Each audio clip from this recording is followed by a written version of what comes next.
Sveiki, taigi pabandysiu dabar Jums parodyti, kaip reikia įsinstaliuoti ir kaip reikia įsidiegti, kaip reikia susikoreguoti ausinukus, kad garsas sklistų per dvi ausines. Jeigu Jūsų kompiuteryje pajungus įsigytas naujasias Integro Stim ausines, Jūs girdite traškėsi, tokiu atveju Jums Jūsų kompiuteris nepraleidžia tokio plataus garso spektro, todėl jį reikėtų truputėlį susiaurinti.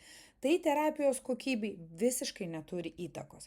Taigi, atsidaręs Google Play'ų arba Macuose App Store, jeigu kas naudojate, arba galima ir netgi susiporuoti ir visas korekcijas atlikti ant savo telefono. Taigi, kadangi mano jau instaliuota, tai čia būtų tiesiog get, tai standartiškai atsisiunčiate appsą, tada spaudžiame open, atsidaro mūsų ausinės ir tada mes spaudžiame, aš kadangi jau esu viską susijungusi, to dar patikrinsiu, ar pas mane yra viskas sujungta. Taip, pas mane šiuo metu iš karto pagavo mano ausinuką.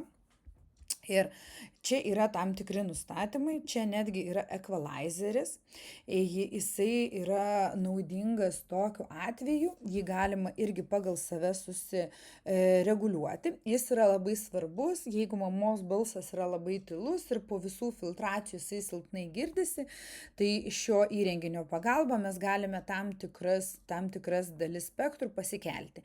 Tai apie šitą dalį aš dar padarysiu atskirą video. Šiuo metu mes tada einame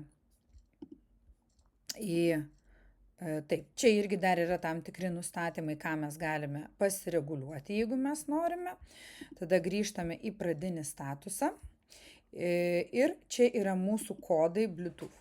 Tai šituo atveju mums reikėtų nuimti visus naudojamus kodekus, tada jisai ims patį mažiausią srauto taką ir tada jūsų ausinukai jūsų kompiuteryje tilps 2.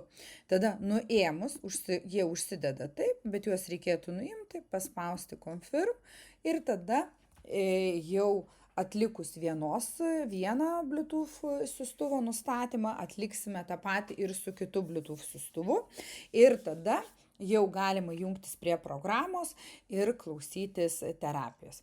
Ačiū Jums.